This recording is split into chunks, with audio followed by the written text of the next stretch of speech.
Hello students, welcome back to my channel common sense education.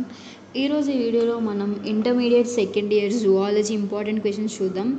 4 marks, 2 marks and 8 marks కూడా. So half yearly exams అనేవి చాలా important కాబట్టి ఈ questions అనేవి కనుక మీరు ప్రిపేర్ అయినట్టయితే మంచి మార్క్స్ వస్తాయి. సో ఇప్పుడు మనం ఇంపార్టెంట్ క్వశ్చన్స్ చూసినట్టయితే ఫస్ట్ మనకి ఎస్ఏ ఆన్సర్స్ అనేది ఈ 2 లెసన్స్ నుంచి వస్తుంది, యూనిట్ 2 నుంచి అండ్ యూనిట్ 5A నుంచి. యూనిట్ 5A అనేది మనకి రీప్రొడక్షన్. దీంట్లో 2 ఎస్సేస్ ఉన్నాయి. Describe the female reproductive system with help of a neat label diagram. Describe male reproductive system of a men. Draw neat label diagram. And unit 2 చూసుకున్నట్టయితే describe the structure of heart of a man with the help of neat label diagram. Write note on the working of heart of a man. Describe the physiology of urine formation. ఈ 5 questions కనుక మీరు prepare అయినట్టయితే 2 answers అనేది ఈజీగా attempt చేయగలుగుతారు. Next short answers కనుక చూసినట్టయితే మనకి ఇక్కడ షార్ట్ ఆన్సర్స్ ఒక ఆన్సర్ అనేది డయాగ్రామ్ వస్తుంది. డయాగ్రామ్ అనేది యూనిట్ 2 ఉంది కదా, సర్క్యులేటరీ సిస్టమ్. దాంట్లో హార్ట్ డయాగ్రామ్ని ప్రాక్టీస్ చేయాలి. అండ్ దాంతోపాటు ఎక్స్క్రిటరీ సిస్టమ్ నుంచి కిడ్నీ డయాగ్రామ్ అనేది LS of kidney diagram practice చేయాలి. అండ్ ఈ 2 ప్రాక్టీస్ చేసినట్టయితే మీకు ఒక ఆన్సర్ అనేది వస్తుంది.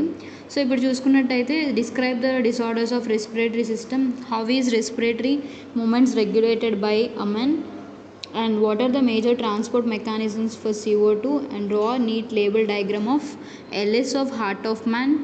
Draw a neat label diagram of LS of kidney, and write a short note on sliding theory of muscle contraction. Give an account of synaptic transmission and list out the difference between sympathetic and parasympathetic neural system in a man. Explain how hypothyroidism and hyperthyroidism can affect the body, and write a short note on Addison's disease and Cushing's syndrome, and compare pituitary dwarf and thyroid dwarf in respect to the similarities and dissimilarities, and write a short note on B cells. Write a short note on immunoglobulins. Explain the mechanism by HIV multiplies and leads to AIDS. దీంట్లో మనకి unit 5 నుంచి short answers అయితే ఏమీ రావు. Unit 4 నుంచి 2 short answers వస్తాయి. And unit 2 నుంచి diagrams practice చేస్తే ఒకటి. టోటల్ 3 ఆన్సర్స్ అనేవి యూనిట్ 2 నుంచి అండ్ యూనిట్ 4 నుంచి కవర్ అయిపోతాయి. ఓకే, నెక్స్ట్ మనం వెరీ షార్ట్ ఆన్సర్స్ చూసుకున్నట్టయితే మనకి వెరీ షార్ట్ ఆన్సర్స్ అన్ని లెసన్స్ నుంచి వస్తాయి కాబట్టి ఇవైతే వెరీ షార్ట్ ఆన్సర్స్ ఉన్నాయి. మనం మెయిన్గా జాగ్రత్త తీసుకోవాల్సింది వెరీ షార్ట్ ఆన్సర్స్ దగ్గర. వెరీ షార్ట్ ఆన్సర్స్ మీరు క్లియర్గా ప్రాక్టీస్ చేసినట్టయితే మీరు ఎగ్జాక్ట్గా 10 క్వశ్చన్స్ అనేవి రాసేయచ్చు. ఇంకా ఏంటంటే ఇది ఎస్ఏ ఆన్సర్స్ ఉన్నాయి కదా, ఎస్ఏ ఆన్సర్స్ అనేవి ప్రాక్టీస్ చేసేటప్పుడు చాలా క్లియర్గా ఉన్నవేలాగా 5 క్వశ్చన్సే కాబట్టి ఈచ్ అండ్ ఎవ్రీ పాయింట్ అనేది మీరు గుర్తుపెట్టుకోవాలి. అండ్ ఇక్కడ మార్క్స్ ఇచ్చేటప్పుడు మనకి వెయిటేజ్ అనేది ఉంటుంది. వెయిటేజ్ ప్రకారం ఏది మిస్ అవ్వకుండా డయాగ్రామ్స్ మాత్రం must and should SA ఆన్సర్స్కి.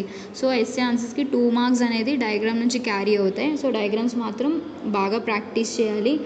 And ఈ హాఫ్ ఇయర్లీ ఎగ్జామ్స్ అనేవి అయితే మనకి చాలా చాలా ఇంపార్టెంట్. ఎందుకంటే ఇన్ కేస్ ఏమైనా మనకి ఎగ్జామ్స్ క్యాన్సిల్ అయినా ఈ ఎగ్జామ్స్ మార్క్సే మనకి క్యారీ అవుతాయి కాబట్టి ఈ హాఫ్ ఇయర్లీ ఎగ్జామ్స్ అనేది చాలా స్ట్రిక్ట్గా జరిగితే మనం కూడా అంతే బాగా ఎగ్జామ్స్ అనేది రాయాలి. ఇది అయితే మనకి ఉన్న important short answers and very short answers and essays for second year zoology. ఇవి మీరు బాగా ప్రాక్టీస్ చేయండి, ఎగ్జామ్కి బాగా రాయండి. All the best.